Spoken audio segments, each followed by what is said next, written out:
ಪ್ರಥಮವಾಗಿ ಇಲ್ಲಿ ಬಂದಂತ ಸಂದರ್ಭ ತಾವೆಲ್ಲ ಮಾಧ್ಯಮದ ಸ್ನೇಹಿತರು ಇಲ್ಲಿ ಸೇರ್ಕೊಂಡಿದ್ದೀರಿ. ತಮ್ಮನ್ನು ಸ್ವಾಗತಿಸ್ತಾ ನಮ್ಮೊಂದಿಗೆ ನಮ್ಮ ಮಾಜಿ ಉಸ್ತುವಾರಿ ಸಚಿವರುಗಳಾದ ಸನ್ಮಾನ್ಯ ಶ್ರೀ ಬಿ ರಮನಾಥ್ ರೈ ಅವರು, ಶ್ರೀ ಯುಟಿ ಖಾದರ್ ಅವರಿದ್ದಾರೆ. ಮಾಜಿ ನಮ್ಮ ರಾಜ್ಯದ ಕರ್ನಾಟಕ ಪ್ರದೇಶ ಕಾಂಗ್ರೆಸ್ ಸಮಿತಿಯ ಅಧ್ಯಕ್ಷರೊಂದಿಗೆ ನೇಮಕಗೊಂಡಂತಹ ಕಾರ್ಯಾಧ್ಯಕ್ಷರಲ್ಲಿ ಸನ್ಮಾನ್ಯ ಸಲೀಂ ಅಹಮದ್ ರವರು ಕೂಡ ಕಾರ್ಯಾಧ್ಯಕ್ಷರಾಗಿ ಮೊನ್ನೆ ತಮ್ಮ ಜವಾಬ್ದಾರಿಯನ್ನು ವಹಿಸಿಕೊಂಡು ಈಗಾಗಲೇ ನಮ್ಮ ಜಿಲ್ಲೆಗೆ ಒಮ್ಮೆ ಭೇಟಿಯನ್ನು ಕೊಟ್ಟು ಅವರ ಮೈಸೂರು ವಿಭಾಗ ಇದರ ಜವಾಬ್ದಾರಿಯನ್ನು ವಹಿಸಿಕೊಂಡಂತಹ ಸಂದರ್ಭದಲ್ಲಿ ಮಂಗಳೂರಿಗೂ ಬಂದು ತಮ್ಮನ್ನು ಉದ್ದೇಶಿಸಿ ಅವರು ಕೂಡ ಮಾತನಾಡಿದ್ದಾರೆ. ಇವತ್ತು ಕೂಡ ಸ್ಪೀಕ್ ಅಪ್ ಕರ್ನಾಟಕ ಇದರ ರಾಜ್ಯಾಧ್ಯಕ್ಷರ ಕಾರ್ಯಕ್ರಮದೊಂದಿಗೆ ನಮ್ಮ ಕಾರ್ಯಾಧ್ಯಕ್ಷರು ಕೂಡ ಇಲ್ಲಿ ಉಪಸ್ಥಿತರಿದ್ದಾರೆ. ಅವರನ್ನು ಕೂಡ ನಾನು ಜಿಲ್ಲಾ ಕಾಂಗ್ರೆಸ್ ಪರವಾಗಿ ಸ್ವಾಗತಿಸ್ತಾ ಮಾಜಿ ಶಾಸಕರುಗಳಾದ ಸನ್ಮಾನ್ಯ ಜೆ.ಆರ್. ಬಾಬರ್, ಅಭಯ್ ಚಂದ್ರ ಜೈನ್ ರವರು, ವಿನಯ್ ಕುಮಾರ್ ಸೊರಕೆ ಅವರು, ಮೈದೀನ್ ಬಾವರ್, ಶಕುಂತಲಾ ಶೆಟ್ಟಿ ಅವರು, ಯುವಕ ಕಾಂಗ್ರೆಸ್ನ ಅಧ್ಯಕ್ಷರಾದ ಮಿಥುನ್ ರೈ ಅವರು, ಮಾಜಿ ಶಾಸಕರಾದ ಐವನ್ ಡಿಸೋಜರ್ ಅವರು, ಉಡುಪಿ ಜಿಲ್ಲಾಧ್ಯಕ್ಷರಾದ ಸನ್ಮಾನ್ಯ ಅಶೋಕ್ ಪಡವೂರ್ ಅವರು ಮತ್ತು ನಮ್ಮ ಪಕ್ಷದ ಅನೇಕ ಪದಾಧಿಕಾರಿಗಳು, ಮಹಿಳಾ ಕಾಂಗ್ರೆಸ್ ಅಧ್ಯಕ್ಷೆ ಶಾರ್ಲೆಟ್ ಪಿಂಟೋರ್ ಅವರು ಎಲ್ಲ ನಮ್ಮೊಂದಿಗಿದ್ದಾರೆ. ಅವರನ್ನು ಸ್ವಾಗತಿಸ್ತಾ ನಮ್ಮ ರಾಜ್ಯದ ಅಧ್ಯಕ್ಷರು ತಮ್ಮನ್ನು ಉದ್ದೇಶಿಸಿ ಈಗ ಮಾತನಾಡಲಿಕ್ಕಿದ್ದಾರೆ.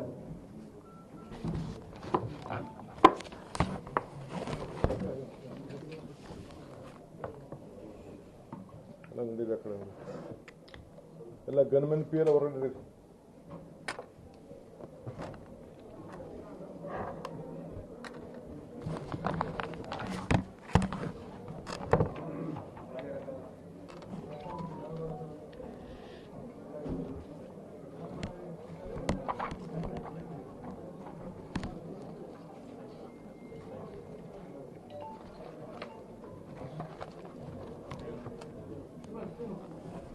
ಎಲ್ಲ ಕ್ಲೋಸ್ ಮಾಡ್ತೀರಾ ಪ್ಲೀಸ್.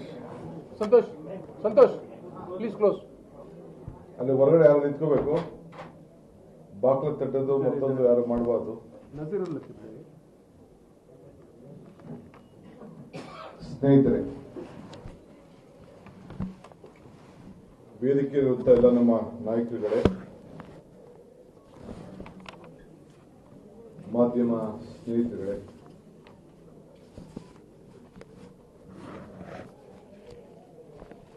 ಕರ್ನಾಟಕ ರಾಜ್ಯದ ಕಾಂಗ್ರೆಸ್ ಪಕ್ಷದ ಅಧ್ಯಕ್ಷನಾಗಿ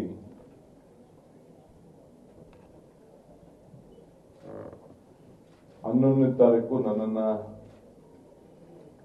ಶ್ರೀಮತಿ ಸೋನಿಯಾ ಗಾಂಧಿ ಅವರು ಅಧ್ಯಕ್ಷರಾಗಿ ನೇಮಕವನ್ನ ಮಾಡಿದ್ರು ಮಾರ್ಚ್ 11. ಕೂಡಲೇ ಅಸೆಂಬ್ಲಿ ನಡೀತಾ ಇತ್ತು, ಕೋವಿಡ್ ಪ್ರಾರಂಭ ಆಯಿತು. ಆ ದಿನವೇ ಮಧ್ಯಪ್ರದೇಶದ ಶಾಸಕರು ಕೂಡ ಬೆಂಗಳೂರಿನಲ್ಲಿದ್ದರು. ಅಲ್ಲಿಂದಲೇ ನಮ್ಮ ಕೆಲಸವನ್ನು ನಾವು ಪ್ರಾರಂಭವನ್ನು ನಾವು ಮಾಡಿದ್ವು. ಅಸೆಂಬ್ಲಿ ಸೆಷನ್ ಬಜೆಟ್ 31ನೇ ತಾರೀಕಿಗೆ ಪಾಸ್ ಮಾಡಬೇಕಾಯಿತು. ಅದು ಕೂಡ ನಾವು ಸರ್ಕಾರಕ್ಕೆ ತೊಂದರೆ ಆಗಬಾರ್ದು ಅನ್ನೋ ದೃಷ್ಟಿಯಿಂದ ಕೋವಿಡ್ ವಿಚಾರ ಕೂಡ ಸ್ವಲ್ಪ ಚರ್ಚೆ ಮಾಡಿ ಸರ್ಕಾರಕ್ಕೆ ಅನೇಕ ಸಲಹೆಗಳನ್ನು ಕೊಟ್ಟು ಸರ್ಕಾರಕ್ಕೆ ಬೆಂಬಲವನ್ನು ನಾವು ವ್ಯಕ್ತಪಡಿಸಿ ಸರ್ಕಾರ ಜೊತೆ ನಾವು ಕೈ ಜೋಡಿಸಿದ್ದೇವೆ. ಅದಾದ ಮೇಲೆ ನಾನು ಅಧಿಕೃತವಾಗಿ ಜವಾಬ್ದಾರಿ ತೆಗೆದುಕೊಂಡ್ರು ಕೂಡ ಕಾಂಗ್ರೆಸ್ ಪಾಠವನ್ನ ಹಸ್ತಾಂತರ ಮಾಡಿಕೊಳ್ಳುವಂತ ಒಂದು ಪದ್ಧತಿ ಸಂಪ್ರದಾಯ ನಮ್ಮಲ್ಲಿದೆ. ಆ ಕೆಲಸ ಮಾಡಬೇಕು ಅಂತ ಹೇಳಿ ಹೊರಟಾಗ ಮಾನ್ಯ ಮುಖ್ಯಮಂತ್ರಿಗಳು ಸರ್ಕಾರ you are not allowed to make any political programmes ಅಂತ ಹೇಳಿ ತಡೆಯಾಜ್ಞೆಯನ್ನ ನೀಡಿ ಪರ್ಮಿಷನ್ ಕೊಡಲಿಲ್ಲ. ಅದಾದ ಮೇಲೆ ನಿಮ್ದೆಲ್ಲ ಒತ್ತಡ ಜಾಸ್ತಿ ಆಯಿತು, ಕಾರ್ಯಕರ್ತರ ಒತ್ತಡ ಜಾಸ್ತಿ ಆಯಿತು, ಸೋಷಿಯಲ್ ಮೀಡಿಯಾದಲ್ಲಿ ಒತ್ತಡ ಜಾಸ್ತಿ ಆಯಿತು. ಏನೊಂದು ಸಣ್ಣ ಅಧಿಕಾರ ತೆಗೆದುಕೊಂಡ್ರೆ ಏನ್ ಬಂದಿರೋದು ಅಂತ ಹೇಳಿ ಅವ್ರಿಗೆ ಒತ್ತಡ ಮೇಲೆ ಮುಖ್ಯಮಂತ್ರಿಗಳೇ ಆಯ್ತು ಒಂದು ಸಣ್ಣದಾಗಿ ತೆಗೆದುಕೊಳ್ಳಿ, ನಂದೇನು ಅಭ್ಯಂತರ ಇಲ್ಲ ಅಂತ ಹೇಳಿ ಮಾಧ್ಯಮಕ್ಕೆ ಹೇಳಿದ್ರು. ಅದಾದ್ಮೇಲೆ 2ನೇ ತಾರೀಕನ್ನ ನಿಗದಿ ಮಾಡಿ ಭಾನುವಾರ ತಗೊಳ್ಳೋಣ ಅಂದ್ರೆ ಭಾನುವಾರ ಲಾಕ್ಡೌನ್. ಸೊ 2ನೇ ತಾರೀಕು ಒಂದು ಗುರುವಾರ ಅಂತ ನಿಗದಿ ಮಾಡಿ ನಮ್ದೇ ಆದಂತ ಒಂದು ಶೈಲಿಯಲ್ಲಿ ನಾವು ಜವಾಬ್ದಾರಿಯನ್ನ ನಮ್ಮ ಕಾರ್ಯಕರ್ತರ ಮಧ್ಯೆ ಪ್ರತಿಜ್ಞೆಯನ್ನ ನಾನು ಸ್ವೀಕಾರ ಮಾಡಿ ಜ್ಯೋತಿನ ಹಚ್ಚಿಸಿ ನಮ್ಮ ಸಂವಿಧಾನ ಪೀಠಕ್ಕೆ ಅಪಮಾನ ಆಗ್ತಾ ಇದೆ. ಇವತ್ತು ಇಡೀ ಪ್ರಪಂಚ ನಮ್ಮ ಸಂವಿಧಾನ ಫಾಲೋ ಮಾಡಬೇಕು ಅಂತ ಇರುವಂತ ಸಂದರ್ಭದಲ್ಲಿ ಆಫ್ ಮಾಡಬೇಕಾದ್ರೆ ಸಂವಿಧಾನ ಅಪಮಾನ ಮಾಡಬೇಕು, ತಿರ್ಚಬೇಕು ಅಂತೇಳಿ ಕೆಲವು ಹೊರಟಿದ್ದಾಗ ಮತ್ತೆ ಅದನ್ನ ಪುನರುಚ್ಚರಣೆ ಮಾಡಂತ ಕೆಲಸ ಮಾಡಿ ಇವತ್ತು ನಾವು ಕೂಡ ಒಬ್ಬ ಕಾರ್ಯಕರ್ತನಾಗಿ ಕಾರ್ಯಕರ್ತರ ಜೊತೆ ನಿಮ್ಮೆಲ್ಲರ ಸಹಕಾರದಿಂದ ಪ್ರತಿಜ್ಞೆಯನ್ನ ಸ್ವೀಕಾರ ಮಾಡಿದ್ದೇನೆ. ನಮಗಿರುವಂತ ಮಾಹಿತಿ ಪ್ರಕಾರ ಎಲ್ಲ ಚಾನೆಲ್ಗಳು ಕೂಡ ಡೈರೆಕ್ಟ್ ರಿಲೇ ಮಾಡ್ತು, ಎಲ್ಲ ಮಾಧ್ಯಮ ಕೂಡ ಬರೆದ್ರು, ಎಲ್ಲ ಮಾಧ್ಯಮದವರು ಆಶೀರ್ವಾದ ಮಾಡಿದ್ರು. ಸೋಷಿಯಲ್ ಮೀಡಿಯಾಲಿ ನಮ್ಮೆಲ್ಲರ ಫೇಸ್ಬುಕ್ ಲೆಕ್ಕ ಹಾಕಿದ್ರೆ 78 ಲಕ್ಷ ಜನ ವೀಕ್ಷಣೆ ಮಾಡಿದ್ರು. ಒಟ್ಟಿಗೆ ನಾವು ಲೈವ್ ಇದ್ದಂತ ಯೂಟ್ಯೂಬ್ ಬೇರೆ ಬೇರೆ ಇನ್ಸ್ಟಾಗ್ರಾಮ್ ಬೇರೆ ಬೇರೆ ಇದ್ದಂತ ವ್ಯವಸ್ಥೆಯಲ್ಲಿ ನೋಡಿದಾಗ 1,48,00,000 ಜನ ವೀಕ್ಷಣೆ ಮಾಡಿ ಎಲ್ಲ ಪಾರ್ಟಿಯವರು, ನಾನು ಬರೀ ಕಾಂಗ್ರೆಸ್ ಅವರು ಮಾಡಿದ್ರು ಬೇರೆಯವರು ಮಾಡಿದ್ರು ಅಂತ ನಾನು ಹೇಳಿಕ್ ನಾನು ತಯಾರಿಲ್ಲ. ಇಡೀ ವಿಶ್ವದ ಅನೇಕ ಭಾಗಗಳಲ್ಲಿ ನೋಡಿದ್ದಾರೆ, ರಾಜ್ಯದಲ್ಲಿ ನೋಡಿದ್ದಾರೆ. ನೀವು ಅದಕ್ಕೆಲ್ಲ ಸಹಕಾರ ಕೊಟ್ಟಿದ್ದೀರಿ, ಮಾಡಿದ್ದೀರಿ. ಇದಕ್ಕೆ ನಿಮ್ಮೆಲ್ಲರೂ ಕೂಡ ನಾನು ಮೊದಲು ಅಭಿನಂದನೆ ಸಲ್ಲಿಸಲಿಕ್ಕೆ, ಕೃತಜ್ಞತೆಯನ್ನು ಅರ್ಪಿಸಲಿಕ್ಕೆ ಪ್ರಯತ್ನವನ್ನ ನಾನು ಕಾಂಗ್ರೆಸ್ ಒಬ್ಬ ಕಾರ್ಯಕರ್ತನಾಗಿ ನಾನು ಮಾಡ್ತಾ ಇದ್ದೇನೆ. ಇವತ್ತು ಮೊದಲನೇ ಬಾರಿಗೆ ನಾನು ಬೆಂಗಳೂರಿಂದ ಹೊರಗಡೆ ಬರಲಿಕ್ಕೆ ಅವಕಾಶ ಇತ್ತು. ಇವತ್ತು ಕೂಡ ನಮ್ಮ ಪೊಲಿಟಿಕಲ್ ಮೀಟಿಂಗ್ಸ್ ಮಾಡಲಿಕ್ಕೆ ಕಾನೂನಲ್ಲಿ ಅವಕಾಶ ಇಲ್ಲ. ಇದನ್ನ ಅರ್ಥಕೊಂಡು ನಾನು ನಿಮ್ಮ ಹತ್ರ ಬಂದು ಈ ಕೊರೋನಾ ವಿಚಾರದಲ್ಲಿ ಕೆಲವು ವಿಚಾರಗಳನ್ನ ಬೆಳಕನ್ನ ಚೆಲ್ಲಬೇಕು ಅಂಥೇಳಿ ಒಂದು 30 ಜನ ನಾಯಕರುಗಳ ತಂಡ 30 ಜಿಲ್ಲೆಗೂ ಕೂಡ ಭೇಟಿ ಕೊಡುವಂತ ಕಾರ್ಯಕ್ರಮವನ್ನು ನಾವು ರೂಪಿಸಿ ಇವತ್ತು ನಾನು ನಿಮ್ಮ ಹತ್ರ ಬಂದಿದ್ದೇನೆ. ನಾನು ಮೊದಲಿಗೆ ನಿಮ್ಮ ಜಿಲ್ಲೆನ ಆಯ್ಕೆ ಮಾಡಿದ್ದೇನೆ. ನನಗೆ ಈ ದಕ್ಷಿಣ ಕನ್ನಡ ಜಿಲ್ಲೆ ಏನಿದೆ, ಉಡುಪಿ, ದಕ್ಷಿಣ ಕನ್ನಡ, ಈ ಕರಾವಳಿ ಪ್ರದೇಶ ಏನಿದೆ, ನನಗೆ ಹೃದಯಕ್ಕೆ ಬಹಳ ಹತ್ತಿರವಾದಂತ ಇದೊಂದು ಪ್ರದೇಶ ಇದೆ. ಬಹಳ ವಿದ್ಯಾವಂತಿದ್ದೀರಿ, ಬಹಳ ಬುದ್ಧಿವಂತಿದ್ದೀರಿ, ಬಹಳ ಪ್ರಜ್ಞಾವಂತಿದ್ದೀರಿ. ಈ ಒಂದು ಭೂಮಿಯಲ್ಲಿ ಧರ್ಮ, ಯಾವುದೇ ಜಾತಿ ಇರ್ಬೋದು, ಹಿಂದೂ ಧರ್ಮ ಇರ್ಬೋದು, ಕ್ರೈಸ್ತ ಧರ್ಮ ಇರ್ಬೋದು, ಇಸ್ಲಾಂ ಧರ್ಮ ಇರ್ಬೋದು, ಅತಿ ಹೆಚ್ಚು ಗೌರವ ಕೊಟ್ಟು ಬಹಳ ಸೋದರತ್ವದಲ್ಲಿ, ಬಾಂಧವ್ಯದಲ್ಲಿ, ಐಕ್ಯತೆಯಲ್ಲಿ ಜನ ಬದುಕ್ತಾ ಇದ್ದನ್ನ ನಾವೆಲ್ಲ ಗಮನಿಸಿದ್ದೇವೆ. ಇವತ್ತು ಅನೇಕ ರಾಜಕಾರಣದಲ್ಲಿ ವಿವಿಧ ಪಕ್ಷಗಳದ್ದು ಅವರದೇ ಆದಂತ ಭಿನ್ನಾಭಿಪ್ರಾಯಗಳು ಇರಬಹುದು. ಆದರೆ ಸಾಮಾನ್ಯ ಜನ ತಮ್ಮ ಬದುಕನ್ನ ಒಟ್ಟಿಗೆ ಎಲ್ಲಾ ಧರ್ಮದವರು ಜೊತೆಲಿ ಇಲ್ಲಿ ಗೌರವದಿಂದ ಬದುಕ್ತಾ ಇರೋದನ್ನು ಕೂಡ ನಾವೆಲ್ಲ ಗಮನಿಸಿದ್ದೇವೆ. ಶೈಕ್ಷಣಿಕವಾದಂತಹ ಕ್ಷೇತ್ರ, ಅತಿ ಹೆಚ್ಚು ಇಂಜಿನಿಯರಿಂಗ್ ಕಾಲೇಜಸ್, ಅತಿ ಹೆಚ್ಚು ಡಿಗ್ರಿ ಕಾಲೇಜಸ್, ಅತಿ ಹೆಚ್ಚು ಮೆಡಿಕಲ್ ಕಾಲೇಜಸ್, ಮಾನವನ ಸೇವೆಯನ್ನ ಮಾಡಲಿಕ್ಕೆ ಅನೇಕ ವ್ಯವಸ್ಥೆಗಳು, ಸಹಕಾರ ಕ್ಷೇತ್ರ ಇರ್ಬೋದು, ಬ್ಯಾಂಕಿನ ವ್ಯವಸ್ಥೆ ಕೂಡ ಅಲ್ಲಿ ಇರೋಂಥ ಒಂದು ಫೌಂಡೇಶನ್ ಇಡೀ ರಾಜ್ಯಕ್ಕೆ, ರಾಷ್ಟ್ರಕ್ಕೆ ಒಂದು ಮಾದರಿಯಾಗಿರೋದನ್ನು ಕೂಡ ನಾವೆಲ್ಲ ಗಮನಿಸಿದ್ದೇವೆ. ಈ ಇತಿಹಾಸವನ್ನ ಯಾರು ಕೂಡ ತಪ್ಪಿಸಲಿಕ್ಕೆ ಸಾಧ್ಯ ಇಲ್ಲ. ಇತಿಹಾಸ ಯಾರು ಕೂಡ ತಿದ್ದಲಿಕ್ಕೂ ಸಾಧ್ಯ ಇಲ್ಲ. ಸೊ ಇಂಥ ಒಂದು ಪುಣ್ಯ ಭೂಮಿಯಿಂದ ನಾನು ಹೊರಗಡೆ ಕಾಲಿಟ್ಟು ಕಾಂಗ್ರೆಸ್ ಪಕ್ಷದ ಆಚಾರ ವಿಚಾರವನ್ನ ಪ್ರಚಾರ ಮಾಡಬೇಕು ಅಂತೇಳಿ ಇಲ್ಲಿ ಬಂದು ತಮ್ಮ ಮುಂದೆ ಮಾತಾಡ್ತಾ ಇದ್ದೀನಿ. ಇವತ್ತು ಕೊರೋನಾದಲ್ಲಿ ನಾವೆಲ್ಲ ಸಿಕ್ಕಾಕೊಂಡಿದ್ದೇವೆ. ಜೀವ ಇದ್ದರೆ ಜೀವನದ ರಕ್ಷಣೆಗೆ ನಾವೆಲ್ಲ ಮುಂದಾಗಿದ್ದೇವೆ. ಇವತ್ತು ಅನೇಕ ಜನರಿಗೆ ಬಹಳ ಗಾಬರಿಯಲ್ಲಿ ಬದುಕ್ತಾ ಇದ್ದಾರೆ. ಕೊರೋನಾ ಬಂದಂತ ಸಂದರ್ಭದಲ್ಲಿ ಸರ್ಕಾರಕ್ಕೆ ಬೆಂಬಲ ಕೊಟ್ಟು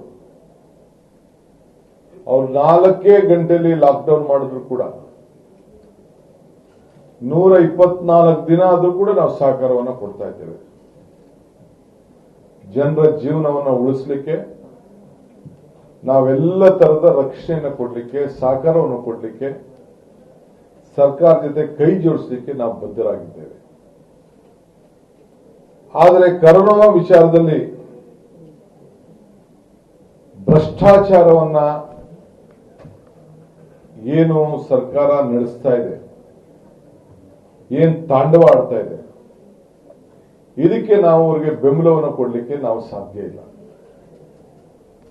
ನಮ್ಮ ಕಣ್ಣಿಗೆ ಇಡೀ ರಾಷ್ಟ್ರದಲ್ಲಿ ಏನು ನಡೆದಿದೆ, ಬೇರೆ ಬೇರೆ ರಾಜ್ಯದಲ್ಲಿ ಏನು ನಡೆದಿದೆ, ಅದೆಲ್ಲ ಈಗಾಗಲೇ ನಾನು, ನಮ್ಮ ವಿರೋಧ ಪಕ್ಷದ ನಾಯಕರುಗಳು, ನಾವು ಜನರ ಮುಂದೆ ನಾವು ಇಟ್ಟಿದ್ದೇವೆ. ಆದರೆ ಇವತ್ತು ತಾವೇನಿದ್ದೀರಿ, ತಾವು ಮಾಧ್ಯಮ ಸ್ನೇಹಿತರು, ನಿಮಗೆ ನಾನು ರಾಜ್ಯದ ಅಲ್ಲಿ ಈ ಕೊರೋನಾ ವಿಚಾರದಲ್ಲಿ ಸರ್ಕಾರ ಸುಮಾರು 4,000 ಕೋಟಿ ರೂಪಾಯಿ ಹಣ ಖರ್ಚು ಮಾಡಿ 2,000 ಕೋಟಿ ರೂಪಾಯಿ ಹೆಚ್ಚು ಹಣವನ್ನ ಲೂಟಿ ಮಾಡೋದನ್ನ ದಾಖಲೆ ನಾನೇನ್ ಹೇಳ್ತಾ ಇಲ್ಲ, ನಿಮ್ಮ ಮಾಧ್ಯಮ ಸ್ನೇಹಿತರುಗಳು ಪ್ರಕಟಣೆ ಮಾಡಿರುವಂತ ದಾಖಲೆ ನಿಮ್ಮ ಮುಂದೆ ನಾನು ಇಡ್ತಾ ಇದ್ದೇನೆ. ಮಾಧ್ಯಮ ಸ್ನೇಹಿತರುಗಳು ಏನು ಟಿವಿಗಳಲ್ಲಿ ತೋರಿಸಿದ್ರು, ಏನು ಕೋರ್ಟ್ ಅಫಿಡವಿಟ್ ಫೈಲ್ ಮಾಡಿದ್ದಾರೆ, ಏನು ಸರ್ಕಾರ ಆದೇಶಗಳಿದೆ, ಆ ಆದೇಶಗಳ ಕೆಲವು ತುಣುಕುಗಳ ಮಾತ್ರ ನಿಮ್ಮ ಮುಂದೆ ನಾನು ಇಡುತ್ತಾ ಇದ್ದೇನೆ. ಕೊರೋನಾದಲ್ಲಿ ಭ್ರಷ್ಟಾಚಾರ ಬಿಜೆಪಿಯ ಸಂಸ್ಕಾರ, ಬಿಜೆಪಿ ಸರ್ಕಾರದ ಸಂಸ್ಕಾರ. ಇದನ್ನ ನಿಮ್ಮ ಮುಂದೆ ನಾನು ತಿಳಿಸಬೇಕು ಅಂತೇಳಿ ನಾನು ಇಲ್ಲಿಗೆ ಬಂದಿದ್ದೇನೆ. ಇವತ್ತು ಮುಖ್ಯಮಂತ್ರಿಗಳು ನಮಗೆ ಸಹಕಾರ ಕೊಡಿ, ಬೆಂಬಲ ಕೊಡಿ, ಪ್ರೋತ್ಸಾಹ ಕೊಡಿ ಅಂತ ಕೇಳಿದ್ರು. ಬಹಳ ಸಂತೋಷ. ಮೊನ್ನೆನೂ ಕೂಡ ಅವರು ಕೇಳಿದ್ರು. ನಾವು ಪ್ರೆಸ್ ಕಾನ್ಫರೆನ್ಸ್ ಮಾಡಿದ್ಮೇಲೆ 5 ಜನ ಮಿನಿಸ್ಟರ್ಗಳು ಕುಂಡ್ರಿಸಿ ಅವರೇ ಪ್ರೆಸ್ ಕಾನ್ಫರೆನ್ಸ್ ಮಾಡ್ತೀವಿ ಅಂತ ಹೇಳಿದ್ರು. 5 ಜನ ಮಂತ್ರಿಗಳನ್ನ ಕುಂಡ್ರಿಸಿ ಕೇಳಿದ್ರು, ಸಿದ್ದರಾಮಯ್ಯನವರು ಲೆಕ್ಕ ಕೊಡ್ರಪ್ಪ ಅಂತ ಕೇಳಿದ್ರು. ನಾನು ಉತ್ತರ ಕೊಡಿ ಅಂತ ಕೇಳಿದೆ. ಈ ರಾಜ್ಯದಲ್ಲಿ ಪಬ್ಲಿಕ್ ಅಕೌಂಟ್ಸ್ ಕಮಿಟಿ ಇದೆ. ಮುಖ್ಯಮಂತ್ರಿ ಹೇಳಿದ್ರು, ಏನು ಬೇಕಾದ್ರೂ ನಾನು ಚೀಫ್ ಸೆಕ್ರೆಟರಿಗೆ ಹೇಳ್ಬಿಟ್ಟಿದ್ದೀನಿ, ಆಫೀಸರ್ಸ್ ಕೇಳಿದ್ದೀನಿ, ಯಾವ ದಾಖಲೆ ಬೇಕಾದ್ರೂ ಬಂದು ನೀವು ನೋಡಿ ಅಂತ ಹೇಳಿದ್ರು. ಮುಖ್ಯಮಂತ್ರಿಗಳೇ, ಬಹಳ ಪಾರದರ್ಶಕವಾಗಿ ಮಾತಾಡ್ತಾ ಇದ್ದೀರಿ, ಬಹಳ ಸಂತೋಷ. ನೀವು ಇಷ್ಟೆಲ್ಲ ಲೆಕ್ಕ ಕೊಡ್ತೀನಿ, ಪುಸ್ತಕ ನೋಡ್ಕೊಳ್ಳಿ, ಫೈಲ್ ನೋಡಿ ಅಂತ ಹೇಳೋರು, ಪಬ್ಲಿಕ್ ಅಕೌಂಟ್ಸ್ ಮೀಟಿಂಗ್ ನಿಮ್ ಪಾರ್ಟಿಯವರು ಇದ್ದಾರೆ, ದಳದವರು ಇದ್ದಾರೆ, HK ಪಾಟೀಲ್ ಚೇರ್ಮನ್ ಇದ್ದಾರೆ. ಪಬ್ಲಿಕ್ ಅಕೌಂಟ್ಸ್ ಕಮಿಟಿ ಮೀಟಿಂಗ್ ಮಾಡಲಿಕ್ಕೆ ಯಾಕೆ ಬಿಡ್ತಾ ಇಲ್ಲ? ಪಬ್ಲಿಕ್ ಅಕೌಂಟ್ಸ್ ಕಮಿಟಿ ಸ್ಥಳಗಳನ್ನ ವೀಕ್ಷಣೆ ಮಾಡಲಿಕ್ಕೆ ಯಾಕೆ ಅವಕಾಶ ಕೊಡ್ತಾ ಇಲ್ಲ? ನಿಮ್ಗೆ ನಾವು ಪಾರದರ್ಶಕವಾಗಿ ಇರಬೇಕು ಅಂತ ಹೇಳಿ ನೀವು ಯಾರು ಸ್ವಲ್ಪ ನಿಲ್ಲಿಸಿರಲಿ ಮತ್ತೆ ಪಾರದರ್ಶಕವಾಗಿ ಇರಬೇಕು ಅಂತ ಹೇಳಿ ತಾವು ಏನ್ ಹೇಳ್ತಾ ಇದ್ದೀರಿ, ನಾವಿರ್ತೀವಿ ಅಂತ ಏನ್ ಹೇಳ್ತಾ ಇದ್ದೀರಿ? ನಿಮ್ಮ ಎಲ್ಲ ವಿಚಾರಗಳನ್ನ ಜನರ ಮುಂದೆ ಇಡಿ. ಇದು ಸಾರ್ವಜನಿಕ ದುಡ್ಡು. ನೀವು ಯಾರು ಕೂಡ RTI ಕೇಳಿದ್ರೆ ಪ್ರೈಮ್ ಮಿನಿಸ್ಟರ್ ಇಲ್ಲ ಅಂತ ಹೇಳ್ತಾರೆ, ನೀವು ಇಲ್ಲ ಅಂತ ಹೇಳ್ತಾ ಇದ್ದೀರಿ. ಇದು ಯಾರ ದುಡ್ಡು? ಇದು ಯಾರಿಗೋಸ್ಕರ ಈ ಒಂದು ವಿಚಾರಧಾರೆ? ಯಾವ ನೀತಿ ಇದು? ಜನರಿಗೆ ಜನ ಕೊಟ್ಟಂತ ಹಣ, ಸರ್ಕಾರದ ಹಣ, ಅಧಿಕಾರಕ್ಕೆ ಬಂದ ಮೇಲೆ ಎಲ್ಲ ಅಭಿವೃದ್ಧಿ ಕೆಲಸ ನೀವು ನಿಲ್ಲಿಸಿದ್ದೀರಿ. ನಿಮ್ ಬೇಕಾದ ಕೆಲಸ ಮಾತ್ರ ಮಾಡ್ಕೊಡ್ತಾ ಇದ್ದೀರಿ, ನಿಮ್ ಬೇಕಾದ ಮಾತ್ರ ಬಿಲ್ಗಳನ್ನ ಕೊಡ್ತಾ ಇದ್ದೀರಿ. ಆದ್ರೆ ಈ ವಿಚಾರದಲ್ಲಿ ನಾವು ಇನ್ನ ನಿಮಗೆ ಬೇರೆ ಬೇರೆ ನಾವು ಕೇಳ್ತಾ ಇಲ್ಲ. ಬರೀ ಕೊರೋನಾ ವಿಚಾರದಲ್ಲಿ ಸೆಂಟ್ರಲ್ ಗವರ್ಮೆಂಟ್ ಏನು ರೇಟ್ ಫಿಕ್ಸ್ ಮಾಡಿದ್ದಾರೆ, ರಾಜ್ಯ ಸರ್ಕಾರ ಏನ್ ರೇಟ್ ಫಿಕ್ಸ್ ಮಾಡಿದ್ದಾರೆ, ಪಕ್ಕಪಕ್ಕ ರಾಜ್ಯದವರು ಏನೇನು ರೇಟ್ ಫಿಕ್ಸ್ ಮಾಡಿದ್ದಾರೆ, ಇಷ್ಟನ್ನು ನಾವು ಕೇಳ್ತಾ ಇದೀವಿ. ಬೇರೆ ಇನ್ನೇನಿಲ್ಲ. ನಾವು ಏನೋ 10% 15% ಇದ್ರೆ ಪರವಾಗಿಲ್ಲ. ಕೇಂದ್ರ ಸರ್ಕಾರ, ನಿಮ್ ಸರ್ಕಾರ 4 ಲಕ್ಷ ರೂಪಾಯಿ ತೆಗೆದುಕೊಂಡಂತ ಕಿಟ್ಟು ನೀವು 4-5 ಲಕ್ಷದಿಂದ 18 ಲಕ್ಷವರೆಗೂ ತೆಗೆದುಕೊಂಡು ಹೋಗಿದ್ದೀರಿ. ಎಷ್ಟು ಪರ್ಸೆಂಟ್? ವೆಂಟಿಲೇಟರ್ ಎಷ್ಟು? ವೆಂಟಿಲೇಟರ್ ಇದನ್ನು ಕೇಳತ್ತಪ್ಪ. ತಮಿಳುನಾಡವರು, ಮಹಾರಾಷ್ಟ್ರದವರು, ರಾಜಸ್ಥಾನವರು, ನಿಮ್ದೇ ರಾಜ್ಯಗಳು, ಕೇರಳ ರಾಜ್ಯ ಎಲ್ಲ ಕೂಡ ಇದೆ. ಈ ಸ್ಯಾನಿಟೈಸರ್ ಅದ್ಯಾವುದು ನಮ್ಮ ಸೋಷಿಯಲ್ ವೆಲ್ಫೇರ್ ಇಲಾಖೆಯಲ್ಲಿ ಇದೆಲ್ಲ ಇದೆ. ನಾನು ಆರೋಗ್ಯ ಹಸ್ತ ಅಂತ ಕಾರ್ಯಕ್ರಮ ಮಾಡ್ತಾ ಇದ್ದೀನಿ. ಜನರಿಗೆಲ್ಲ ಮನೆಗೆ ಹೋಗಿ ಮಾಸ್ಕ್ ಹಾಕೊಂಡು, ಒಂದು ಥರ್ಮೋಮೀಟರ್, ಒಂದು ಇದನ್ನ ಆಕ್ಸಿಮೀಟರ್, ಮಾಸ್ಕ್ಗಳು ಇವೆಲ್ಲ ಕೊಟ್ಟು ಕಳಿಸ್ತಾ ಇದ್ದೇನೆ. ಇದನ್ನ ಆಕ್ಸಿಮೀಟರ್ನ ಅದೆಷ್ಟದು ಈಗ ನಾನು 565 ರೂಪಾಯಿ ತಗೊಂಡಿದ್ದೀನಿ. 1,500 ರೂಪಾಯಿ ನೀವು ಪರ್ಚೇಸ್ ಮಾಡಿದ್ದೀರಿ. ಆ ಗನ್ನ ಥರ್ಮೋಮೀಟರ್ನ, ಥರ್ಮಲ್ ಸ್ಕ್ಯಾನರ್ನ ಇಲ್ಲ ಇದೆ. ಅದನ್ನ 2,500, 3,000, 4,000 ಗಂಟೆ ತಗೊಂಡಿದ್ದೀರಿ. ನಾನು ಕಾಂಗ್ರೆಸ್ ಆಫೀಸಿಂದ 1,050 ರೂಪಾಯಿ ಖರೀದಿ ಮಾಡಿದ್ದೀನಿ. ಇನ್ನ ಕಡಿಮೆ ಕೊಡ್ತೀನಿ ಅಂತ ಬಂದವ್ರೆ. 1,050. ಈ ಸ್ಯಾನಿಟೈಸರ್ ಅರ್ಧ ಲೀಟರ್ ಬಾಟ್ಲು 100 ರೂಪಾಯಿ ತೆಗೆದುಕೊಂಡಿದ್ದೆ ನಾನು. ಈ ನಮ್ಮ ಎಲ್ಲ ಕಾಂಗ್ರೆಸ್ ಕೊರೋನಾ ವಾರಿಯರ್ ಕಳಿಸ್ಲಿಕ್ಕೆ. ಆಯ್ತು, ನೀವೇನೋ GST ಪಾಸ್ಟ್ ನಿಮ್ಗೇನೋ ಒಂದಷ್ಟು ಸಣ್ಣ ಪಣ್ಣ ಪರ್ಸೆಂಟೇಜ್ಗೆ ಒಂದು 10%, 15% ಮಡಿಕೊಂಡಿರ್ಬೋದು. 600 ರೂಪಾಯಿಗ ಮುಖ್ಯಮಂತ್ರಿಗಳೇ. ನಾನು ಮಾತಾಡ್ತಾ ಇರೋದು ಖಾಲಿ ಮಾತಾಡ್ತಾ ಇಲ್ಲ. If I am talking wrong, you can hang me. You can file a case on me.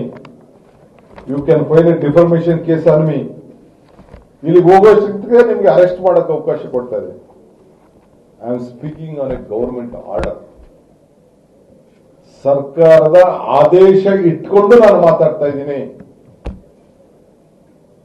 Labour department ಎಷ್ಟು ಕಿಟ್ಗಳನ್ನ ಹಂಚಿದ್ರಿ, ಯಾರು ಕೊಟ್ರಿ? ಇವತ್ತು ಲೇಬರ್ ಡಿಪಾರ್ಟ್ಮೆಂಟ್ ಅವ್ರಿಗೆ ಪಾಪ ಮೈಗ್ರೆಂಟ್ಸ್ಗೆ, they are not the migrants, they are not the labours, they are the nation builders. ಅವ್ರಿಗೆ ನೀವು ಸರಿಯಾದ ರೀತಿಯ ಹಣ ಕೊಟ್ಟಿದ್ದಿದ್ರೆ, ಊಟ ಕೊಟ್ಟಿದ್ರೆ, ಶೆಲ್ಟರ್ ಕೊಟ್ಟಿದ್ರೆ, ಧೈರ್ಯ ಕೊಟ್ಟಿದ್ರೆ ಯಾಕೆ ಊರು ಬಿಟ್ಟು ಹೋಗ್ತಾ ಇದ್ರು? ಯಾಕೆ ಅಷ್ಟು ವಲಸೆ ಹೋಗ್ತಾ ಇದ್ರು? ನಮ್ಮ ರಾಜ್ಯದವ್ರಿಗೆ ನೀವು ಡಬಲ್ ತ್ರಿಬಲ್ ಮಾಡ್ಬಿಟ್ರಿ ಬಸ್ ಟಿಕೆಟ್ನ. ನನ್ನ ಮನೆಗೆ ಬಂದ್ರು ಯಾರು ಯಾದಗಿರಿ ಕಡೆಯವರು, ಸ್ವಾಮಿ 500 ರೂಪಾಯಿ 470 ರೂಪಾಯಿ ಬಸ್ 1,700 ರೂಪಾಯಿ ಕೇಳ್ತಾವ್ರೆ ಅಂತ. ಅಲ್ಲೇ ಹೇಳ್ದೆ 24 ಅವರ್ಸ್ ಅಲ್ಲಿ ಇದನ್ನು ಸೆಪರೇಟ್ ಮಾಡಿ ಫ್ರೀ ಕಳಿಸ್ಬೇಕು ಅಂತ. ಫ್ರೀ ಕಳಿಸಲಿಲ್ಲ ಅಂದ್ರೆ ನಾನೇ ಕೊಡ್ತೀನಿ ಅಂತ ಹೇಳಿದೆ, ಭಿಕ್ಷಾರ ಬೇಡ್ಕೊಡ್ತೀನಿ ಅಂತ ಹೇಳಿದೆ. ಮಾಡಲಿಲ್ಲ. ನಾನು ಸಲೀಮು ಪ್ರಿಯಾಂಕು ನಮ್ಮ ಲೀಡರ್ಗಳೆಲ್ಲ ಹೋದ ಫಸ್ಟೇ. ಸೆಕೆಂಡ್ ಡೇ ನಾವು ಕರೆದೆಲ್ಲ ನಮ್ಮ ಲೀಡರ್ಗಳು ಕರ್ಕೊಂಡೋದೆ, ಚೆಕ್ ಕೊಟ್ಟೆ. ಯಾರ ಮಂತ್ರಿ ಇದನ್ನ ಚೆಕ್ ಬೋಗಸ್ ಚೆಕ್ ಅಂತ ಹೇಳಿದ್ರು. ಇರ್ಲಿ, ಅದೇನಾದ್ರು ಅನ್ಕೊಳ್ಳಿ, ಅವ್ರು ಬೇರೆ ವಿಚಾರ. They were forced to withdraw the order. ಒಂದಿನ ದುಡ್ಡು ಕಲೆಕ್ಟ್ ಮಾಡಿದ್ರು, ಕೊನೆಗೆ ಫ್ರೀಯಾಗಿ ಕಳಿಸಬೇಕಾದಂತ ಒಂದು ವಾರ ಪರಿಸ್ಥಿತಿ ಬಂತು. ಪ್ರತಿಯೊಂದು ವಿಚಾರದಲ್ಲೂ ಕೂಡ, ಟ್ರೈನ್ ಇಂದ ಹಿಡಿದು ಪ್ರತಿಯೊಂದು ವಿಚಾರದಲ್ಲೂ ಕೂಡ Congress party had set N agenda for this government. All party meeting ನ ಒತ್ತಾಯ ಮಾಡಿದವರು ನಾವು ಮಾಡಿದ್ಮೇಲೆ ಇಲ್ಲಿ ಆಲ್ ಪಾರ್ಟಿ ಮೀಟಿಂಗ್ ಕರೆದ್ರು. ನಾವು ಒತ್ತಾಯ ಮಾಡಿದ್ಮೇಲೆ ರಾಷ್ಟ್ರ ಮಟ್ಟದಲ್ಲಿ ಆಲ್ ಪಾರ್ಟಿ ಮೀಟಿಂಗ್ ಕರೆದ್ರು. ನಾವಿಲ್ಲಿ ಟ್ರೈನ್ ಬಗ್ಗೆ ಮಾತಾಡಿದ ಮೇಲೆ, ಟ್ರಾನ್ಸ್ಪೋರ್ಟೇಷನ್ ಬಗ್ಗೆ ಮಾತಾಡಿದ ಮೇಲೆ ಇಡೀ ನ್ಯಾಷನಲ್ ಲೆವೆಲ್ ಅಲ್ಲಿ ಅವ್ರ ಸರ್ಕಾರ ಎಚ್ಚೆತ್ಕೊಂಡು ಕೊನೆಗೆ ಒಂದಷ್ಟು ಶ್ರಮಿಕ ಟ್ರೈನ್ ಬಿಡ್ತೀವಿ ಅಂತ ಹೇಳಿದ್ರು. ಸೊ ಹಂಗೆ ಪ್ರತಿಯೊಂದು ವಿಚಾರದಲ್ಲೂ ಕೂಡ ಕರ್ನಾಟಕ ಸೆಟ್ ಎನ್ ಸ್ಟ್ಯಾಂಡರ್ಡ್, ಜನರಿಗೆ ಯಾವ ರೀತಿ ನೋಡಬೇಕು ಅಂತೇಳಿ.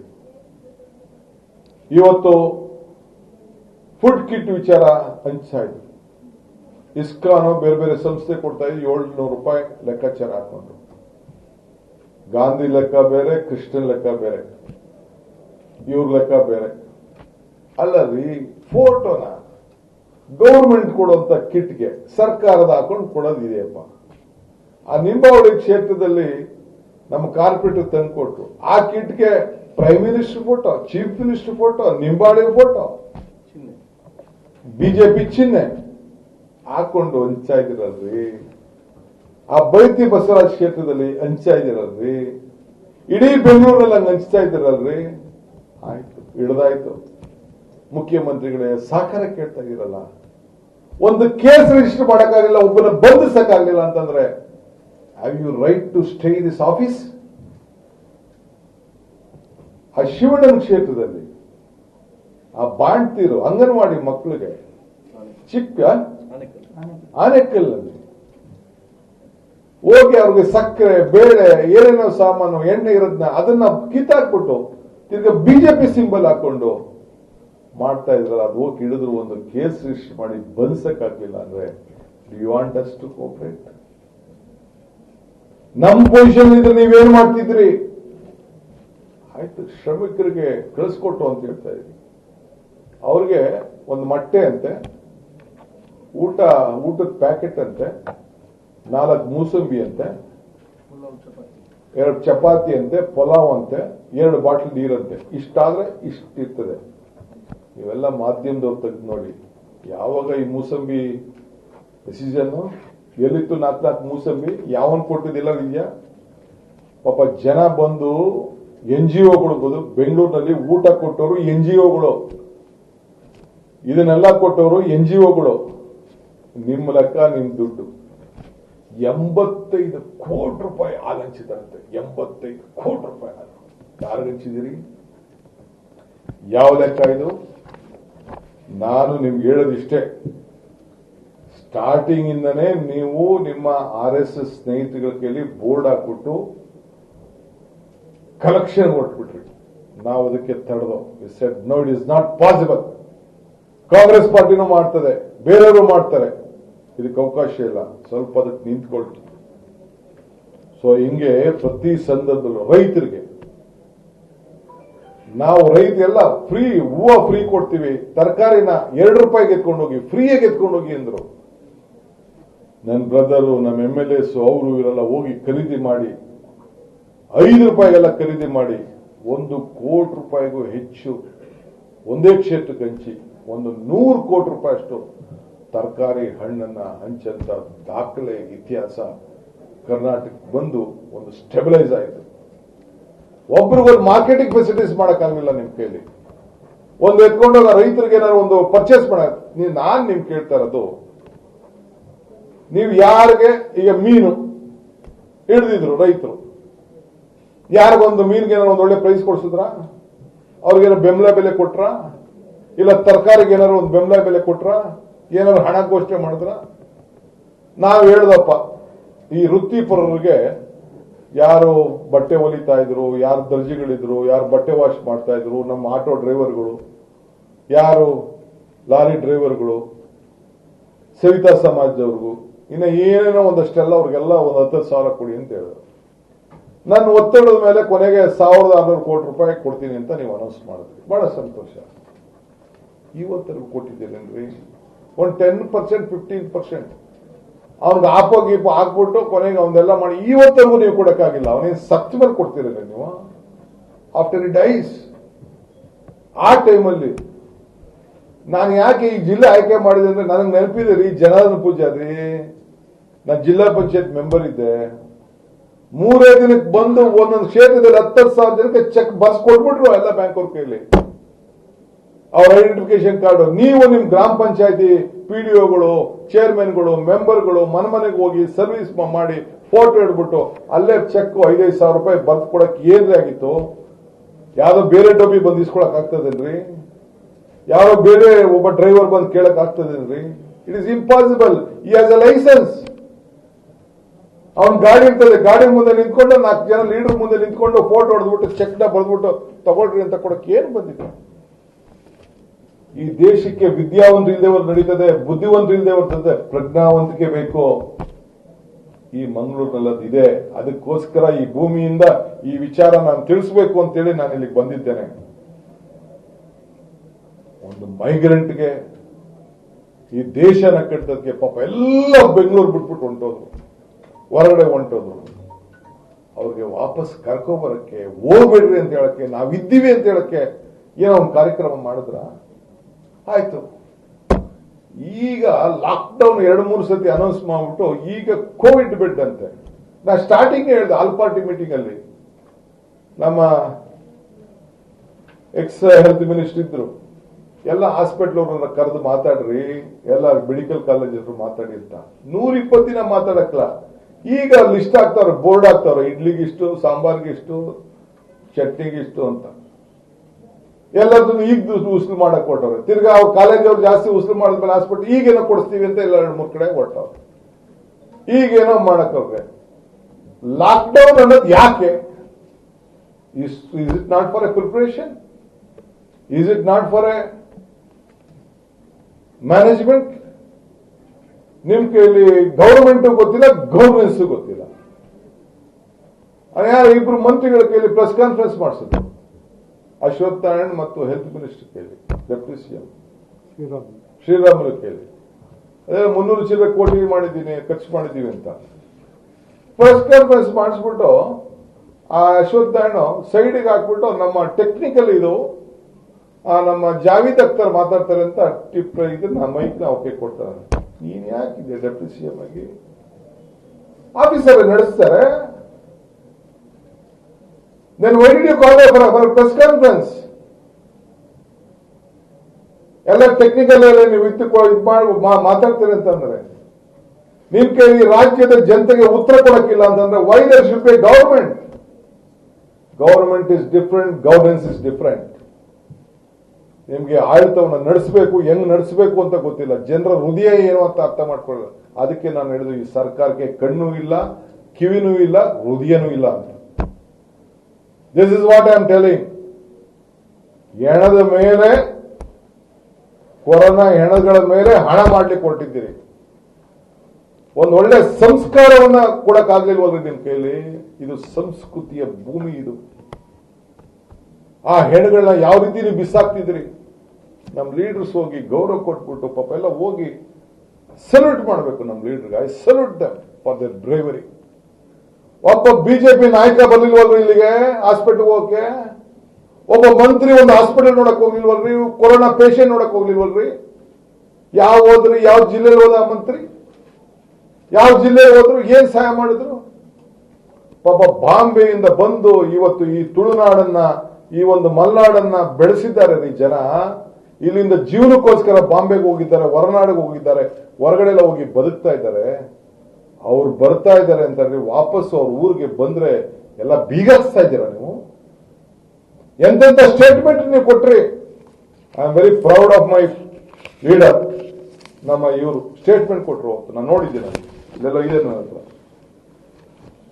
ಹೊರನಾಡಿಂದ ಬಂದಂತವ್ರಿಗೆಲ್ಲ ನಾವು ರಕ್ಷಣೆ ಕೊಡಬೇಕು ಅಂತೇಳಿ ಒಂದು ಸ್ಟೇಟ್ಮೆಂಟ್ ಕೊಟ್ಟರು ನಮ್ಮ ರಮನಾಥ್ ರೈ ಅವರು. ಅಟ್ಲೀಸ್ಟ್ ಆ ಜನರ ಭಾವನೆಯನ್ನು ಅರ್ಥಕೊಂಡು ಹೊರ ರಾಜ್ಯಗಳಲ್ಲಿ ಕನ್ನಡಿಗರಿಗೆ ರಾಜ್ಯ ಸರ್ಕಾರ ನೆರವಾಗಬೇಕು ಅಂತೇಳಿ ರೈ ಆಗ್ರಹ ಅಂತ. ಇದು ಕಾಂಗ್ರೆಸ್ ಕಲ್ಚರ್ ಇದು. ಅವರೆಲ್ಲ ಓಟು ಇಲ್ಲಿ ಇರ್ಬೋದು, ಅಲ್ಲಿ ಹೋಗಿ ಬದುಕಿ ವಾಪಸ್ ಇಲ್ಲಿಗೆ ಬರ್ಲಿ. ಅವ್ರಿಲ್ಲ ಅಂದ್ರೆ ಈ ಬಿಲ್ಡಿಂಗ್ಗಳು ಬರ್ತಿದ್ದೇನ್ರಿ? ಅವ್ರಿಲ್ಲ ಅಂದ್ರೆ ಈ ಮನೆಗಳು ಬರ್ತಿದ್ರ? ಎಲ್ಲೋ ದುಡಿದ್ಬಿಟ್ಟು ಬಂದು ಹೊರಗಡೆ ದೇಶದಲ್ಲಿ ದುಡಿದ್ಬಿಟ್ಟು ಬಂದು ಇಲ್ಲಿ ಮನೆಗಳನ್ನ ಕಟ್ಟಿ ಒಂದು ಆಸ್ತಿ ಮಾಡಿದ್ವೇನ್ರಿ? ಎಲ್ಲ ಧಾರ್ಮಿಕ ಕೇಂದ್ರಗಳು ಪಾಪ ಅವ್ರು ಬಂದು ಊಟ ಇಲ್ಲದೆ ಜಾಗ ಇಲ್ಲದೆ ಯಾವ ರೀತಿ ಟ್ರೀಟ್ಮೆಂಟ್ ಮಾಡಿದ್ರಿ ಆ ಕನ್ನಡಿಗರಿಗೆ? ಈ ಭೂಮಿಯ ಕರಾವಳಿ ಭೂಮಿಯ ಮಕ್ಕಳು ಒಬ್ಬ ಬಿಜೆಪಿಯವರು ಮಾತಾಡಕ್ಕಾಗ್ಲಿಲ್ಲ, ಅವ್ರಿಗೆ ಧೈರ್ಯ ಕೊಡಕ್ಕಾಗ್ಲಿಲ್ಲ. ಅವ್ರನ್ನ ಹೆಂಗೆ ಶೋಷಿತ ವರ್ಗದ ಜನರ ರೀತಿಯಲ್ಲಿ ನೀವು ಟ್ರೀಟ್ ಮಾಡಿದ್ರಿ, ಅನ್ಟಚಬಲ್ ತರ ನೀವು ಟ್ರೀಟ್ ಮಾಡಿದ್ರಿ. Is this BJP culture? Is this RSS culture? Is this Indian culture? ಎಷ್ಟು ಜನ ನನ್ನ ಹತ್ರ ಮಾತಾಡಿದ್ದಾರೆ ಹೊರಗಡೆಯಿಂದ ಬಂದಂತವ್ರು. ಎಷ್ಟು ಅವಮಾನ ಆಗಿದೆ ಅವ್ರಿಗೆ.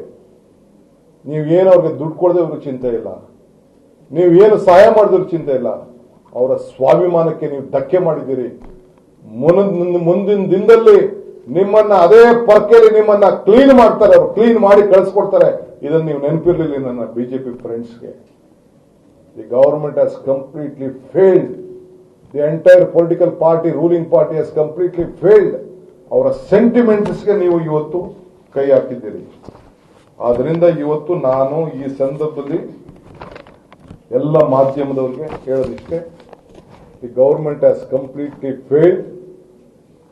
Corruption is at the peak. ಎಲ್ಲ ಡೀಟೇಲ್ಸ್ ಅನ್ನ ನಾನು ಈ ಒಂದು ಪುಸ್ತಕದಲ್ಲಿ ನಾನು ಹಂಚ್ತಾ ಇದ್ದೇನೆ, ಎಲ್ಲ ಕೊಡ್ತೇನೆ.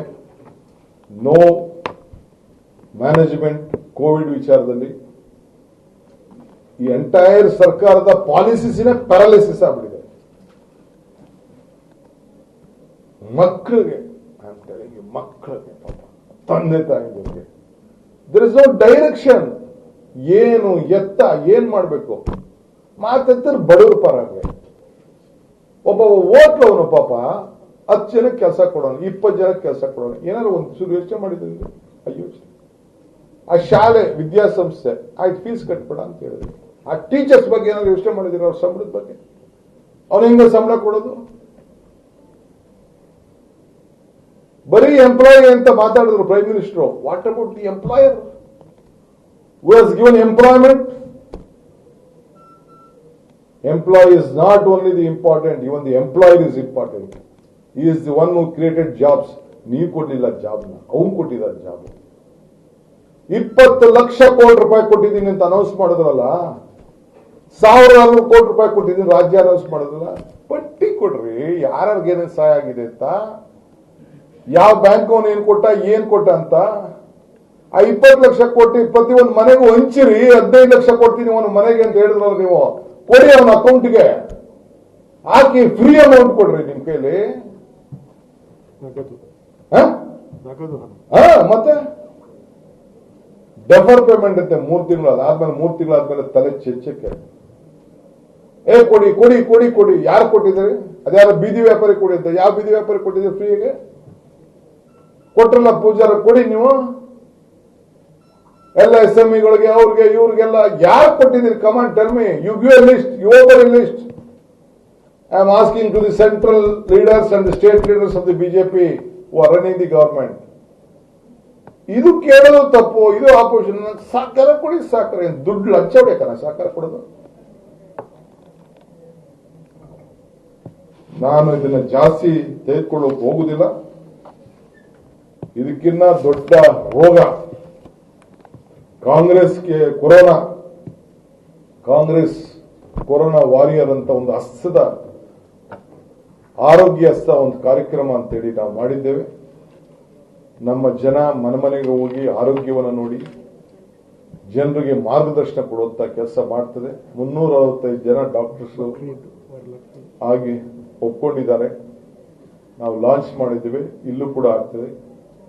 ಇವತ್ತು ವಿಶೇಷವಾಗಿ ಬಕ್ರೀದ್ ಹಬ್ಬ, ವರಮಹಾಲಕ್ಷ್ಮಿ ಹಬ್ಬ, ಸೇಂಟ್ ಅಲೋಷಿಯಸ್ ಫೀಸ್ಟ್ ಕೂಡ ಇದೆ ಇವತ್ತು. ಇಂಥ ಪವಿತ್ರವಾದಂಥ ಸಂದರ್ಭ. ಕೊರೋನಾಕ್ಕಿಂತ ದೊಡ್ಡ ರೋಗ ಬಿಜೆಪಿ ಸರ್ಕಾರದ ಭ್ರಷ್ಟಾಚಾರ.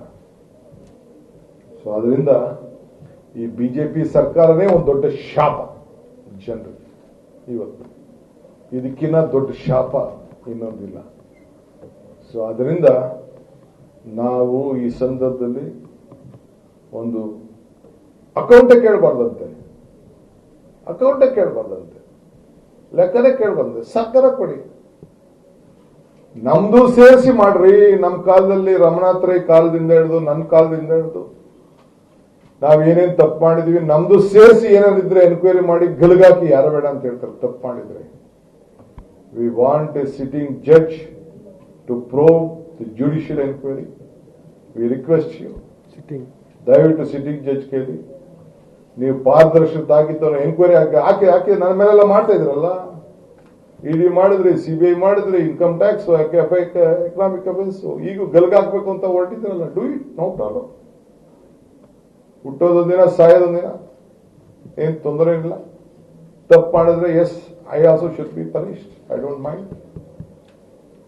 ಮಿಸ್ಯೂಸ್ ಮಾಡ್ತಾ ಇದ್ರಿ. ನಿಮ್ಗೆ if you have faith in the system, if you have faith in the constitution, if you have faith in the judiciary, order and commission, come out free, fair, we will select you. ಹೇಳಿ ನನ್ನ ಮುಕ್ತೇನೆ. ಏನಾದ್ರು ತಾವು ಪ್ರಶ್ನೆ ಇನ್ನ ಬಹಳ ವಿಚಾರ ಇದೆ. ಕೊಡಿ ಬುಕ್ ಕೊಡಿ. ಇದರಲ್ಲೆಲ್ಲ ಕೆಲವು ಡಾಕ್ಯುಮೆಂಟ್ಸ್ ಎಲ್ಲ ಇದೆ. ಸರ್, ಈ ಸರ್ಕಾರದ ಬಗ್ಗೆ ಈಗ ಬಿಜೆಪಿ ಅವರು ನಿಮಗೆ 2 ನಿಮಿಷ ಕೊಡುತ್ತೆ. ಹೇಳಿ ಪ್ಲೀಸ್. ಲೀಗಲ್ ನೋಟಿಸ್ ನೀಡಿದ್ದಾರೆ. ಇದರೊಳಗೆ ಉತ್ತರ ಕೊಡಬೇಕು ನೀವು ಮತ್ತೆ ಸಿದ್ದರಾಮಯ್ಯ ಅವರು ಅಂತ ಹೇಳಿ 20 ಪತ್ರವನ್ನ ಸರ್ಕಾರಕ್ಕೆ ಬರೆದಿದ್ದಾರೆ. ಆದ್ರೂ ಕೂಡ ಉತ್ತರ ಹಾಗಾಗಿ 4,000 ಕೋಟಿಯ ಲೆಕ್ಕಾಚಾರ ಹೇಗೆ ಸಿಕ್ತು? ಇದರ ಬಗ್ಗೆ ಉತ್ತರ ಕೊಡಬೇಕು ಅಂತ ಖಂಡಿತ. We will give. As a political party, we have every right. They have every right. Notice ಕೊಡ್ಲಿ, ಕೇಸು ಹಾಕ್ಲಿ, ಏನ್ ಬೇಕಾದ್ರೂ ಮಾಡ್ಲಿ, ಕೊಡ್ತೀವಿ ಉತ್ತರ ಹಾಕ್ಲಿ. ನಿಮ್ಗೂ ಅದೇ ಆಗ್ಬೇಕಲ್ಲ, ಅದಕ್ಕೆ ಹೇಳ್ತಾರೆ judicial commission. I am ready, we are ready to answer. ನಾನು ಇದನ್ನ ಮಾತಾಡ್ತಾ ಇರೋದು ನಾನೆಲ್ಲ ಮಾತಾಡ್ತಾ ಇರೋದು, ನೀವುಗಳು ಬರ್ತಿರೋದು. It is all this enquiry ಆಗ್ಲಿ. ಅದನ್ನೇ ಇದು ಹಂಗ ನಿಮ್ಮೇನು ಎನ್ಕ್ವೈರಿ ಆಗ್ಬೇಕಲ್ಲ. ನೀವು ಬರ್ದವ್ರಲ್ಲ, ನಿಮ್ಮೇನು ಆಗ್ಬೇಕಲ್ಲ. ಅಲ್ಲ ರೀ, ಸಿಂಪಲ್. ಟೈಮ್ಸ್ ಆಫ್ ಇಂಡಿಯಾಲಿ ಒಂದು ಆರ್ಟಿಕಲ್ ಬಂತು ಬೆಡ್ನ ವಿಚಾರ. 800 ರೂಪಾಯಿ ಅಂತ ಬೆಡ್. ಆ ಬೆಡ್ ಚಾರ್ಜಸ್ 3,000 4,000 ಅಂತೆ. ಅದನ್ನ ಬರದ ತಕ್ಷಣ ಕೊನೆಗೆ ಇಲ್ಲ ನಾವು ಪರ್ಚೇಸ್ ಮಾಡಲ್ಲ, ಬಾಡಿಗೆ ತೆಗೆದುಕೊಂಡಿದೀವಿ ಅಂತ ತೀರ್ಮಾನ ಆಯ್ತು. ನಾವು ಖರೀದಿನೇ ಮಾಡ್ತಾ ಇದೀವಿ, ಬಾಡಿಗೆ ಬಿಟ್ಬಿಟ್ರು. ಫಸ್ಟ್ ಬಾಡಿಗೆ ಮಾಡಿದ್ರು. ಒಬ್ಬ ಚೀಫ್ ಮಿನಿಸ್ಟರ್ ಆಗಲಿ, ಒಬ್ಬ ಮಂತ್ರಿ ಆಗಲಿ ಆರ್ಡರ್ ಮಾಡಲಿಲ್ಲ ಅಂತಂದ್ರೆ ಯಾರು ಬೆಡ್ನ 10,000 ಬೆಡ್ ಅನ್ನು ಮಾಡ್ತೀವಿ ಅಂತ ಹೊರಟಿದ್ರಲ್ಲ. ಈಗ 10,000 ಆಯ್ತು. ಈಗ ಅವ್ರು ಅನೌನ್ಸ್ಮೆಂಟ್ ಕೊಟ್ಬಿಟ್ರು 1 ವರ್ಷ ಆದ್ಮೇಲೆ. ಆಮೇಲೆ 6,000 ಅಂತ ಬಂದ್ರು, 6,500 ಅಂತ ಬಂದ್ರು, 5,500 ಅಂತ ಬಂದ್ರು. 10,000 ಬದಲು 6,000. ಸೊ ಫಸ್ಟ್ ಖರೀದಿ ಮಾಡ್ತಾ ಇದೀವಿ ಅಂದ್ರು, ಆಮೇಲೆ ಬಾಡಿಗೆ ಅಂತ ಅಂದ್ರು. ಆಮೇಲೆ ಅವ್ನು ಯಾರು ಆಫೀಸರ್, ಬಹಳ ಅತಿ ಬುದ್ಧಿವಂತ ನೋಡಿ ಅವನು ಆಫೀಸರ್ಗಳು, ಸರ್ಕಾರ ಅವನು ಕಾಗ್ದ ಬರ್ದ BBMPಗೆಲ್ಲ. ಇದನ್ನೆಲ್ಲ ಯೂತ್ ಸರ್ವಿಸ್ ಹಾಸ್ಟೆಲ್, ಆಮೇಲೆ ಕ್ರೀಡಾ ಇದಕ್ಕೆ, ಆಮೇಲೆ ಮಕ್ಕಳುಗಳಿಗೆ ಇದನ್ನ ನಾವು ಹಾಸ್ಟೆಲ್ಗಳಿಗೆ ಕಳಿಸ್ಬೇಕು ಇದನ್ನ ಕೊರೋನಾ ಆದ್ಮೇಲೆ ಅಂತ. ಅವ್ರಿಗೆ ಏನ್ ಟೆಕ್ನಾಲಜಿನೋ ಏನ್ ಬ್ರೈನ್ ಗೊತ್ತಿಲ್ಲ. ನಾನು ಹೇಳ್ದೆ, ನಿನ್ ಚೀಫ್ ಮಿನಿಸ್ಟರ್ ಮನೆಗೆ, ನಿನ್ ಮಂತ್ರಿ ಮನೆಗೆ, ನಿನ್ ಆಫೀಸರ್ ಮನೆಗೆ ನಿನ್ LHK ಹಾಕೋ ಅಂತ. ಆಮೇಲೆ ಚೀಫ್ ಮಿನಿಸ್ಟರ್ ಇಲ್ಲ ಹಂಗ್ ಮಾಡಲ್ಲ, ನಾನು ಸುಟ್ಟಾಕ್ತೀನಿ ಅಂತ ಹೇಳಿದ್ರು. ಇದೇನ್ರಿ ಯಾರು ಊಟೇನ್ರಿ? ಒಂದಿನಕ್ಕೆ 800 ರೂಪಾಯಿ ಅಂದ್ರೆ ಬೆಡ್ಗೆ. ಅವನೇನೋ ಬಿಲ್ಡಿಂಗ್ ಅದೆಷ್ಟೋ ಅಂತ ಇದ್ಬಿಡಿ, ಅದನ್ನೆಲ್ಲ ಆಮೇಲೆ ನಾವು ತೆಗಿತೀವಿ ಲೆಕ್ಕಾಚಾರ. Yes, I am ready to reply to them. First you reply to the state of Karnataka. ಈಗ ಕೋವಿಡ್ ವಿಚಾರವಾಗಿ ರಾಜ್ಯದ ಖಾಸಗಿ ಆಸ್ಪತ್ರೆಗಳು ದಂಧೆ ನಡೆಸ್ತಾ ಇದ್ದಾರೆ. ಎಸ್, ನಾವು ಅದಕ್ಕೆ ಹೇಳಿದ್ದು ಎಲ್ಲರಿಗೂ ಫ್ರೀ ಕೊಡಬೇಕು ಅಂತ ಹೇಳಿದ್ದು, ಎಲ್ಲರಿಗೂ ಮಾಡಬೇಕು ಅಂತ ಹೇಳಿದ್ದು. ಒಬ್ಬೊಬ್ಬನ ಹತ್ರ 4 ಲಕ್ಷ 5 ಲಕ್ಷ 10 ಲಕ್ಷ ವಸೂಲು ಮಾಡ್ತಾ ಇದ್ದಾರೆ. ನೀವು ಏನೋ ಯಾರೋ ಇಬ್ರು ಆಫೀಸರ್ಸ್ ಹೋಗಿ ಗಲಾಟೆ ಮಾಡಿದ್ರಲ್ಲ, this is the law for the state. You have been colluded with the private institution, you are harassing them. ನಿಮ್ಗೆ ಪಾಲ್ಕೆ ಇದೆ, ಅದರಲ್ಲಿ ನಿಮ್ಗೆ ಶೇರ್ ಇದೆ, ನಿಮ್ಗೆ you have share in that.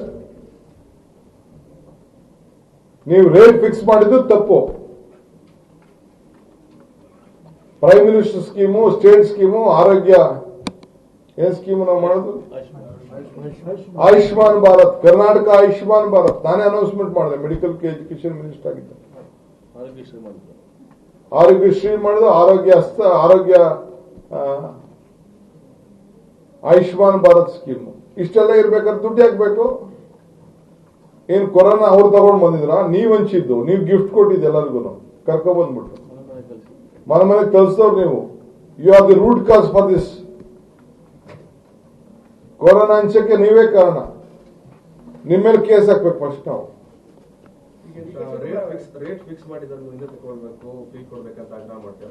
ನಾನು ಹೇಳಿದ್ದೇನೆ, ಆಗ್ಲೇ ಹೇಳಿದ್ದೇನೆ, ಎಲ್ಲ ಕೊರೋನಾ ಪೇಷಂಟ್ಗೂ ಫ್ರೀಯಾಗಿ ಟ್ರೀಟ್ಮೆಂಟ್ ಅನ್ನ ಕೊಡಬೇಕು, ಸರ್ಕಾರನೇ ಭರಿಸಬೇಕು.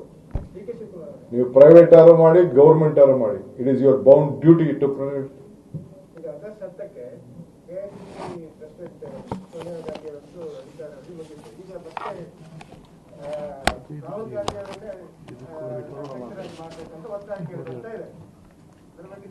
Let me debate that issue later. ಅಲ್ಲ, ನಿನ್ನೆ ಮೀಟಿಂಗ್ ಆಗಿತ್ತು. ಸೋನಿಯಾ ಗಾಂಧಿ ಅವರು ಎಲ್ಲ ಎಂಪಿಗಳ ಜೊತೆ ವರ್ಚುವಲ್ ಮೀಟಿಂಗ್ ಮಾಡಿದ್ರು. ಅದರಲ್ಲಿ ಪಕ್ಷದ ಸಂಸದರೇ ಒಂದು ಒತ್ತಾಯ ಮಾಡಿದ್ರು, ರಾಹುಲ್ ಗಾಂಧಿ ಮತ್ತೆ ಪಟ್ಟಕ್ಕೆ ಏರಬೇಕು, ಅವರಿಗೆ ಅಧ್ಯಕ್ಷ ಸ್ಥಾನ ಕೊಡಬೇಕು ಅಂತ. ನಿಮ್ಮ ಅಭಿಪ್ರಾಯ ಏನು? ಈಗ I stand by all Congress men of this country.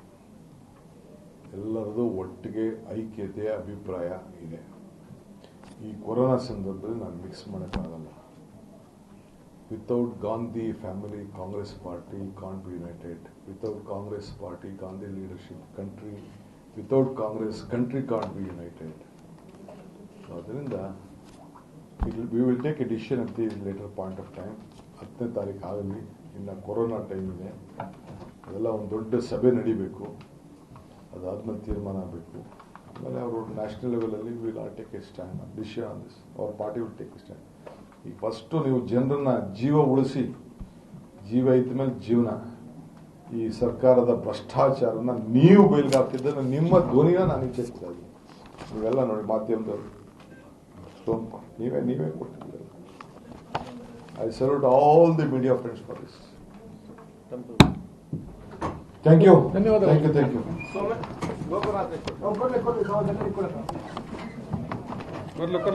ವಾಪಸ್ ಮನೆಗೆ ಹೋಗಿ ಮತ್ತೆ ಅಲ್ಲಿಂದ ಹೊಸದ್ ಮನೆಗೆ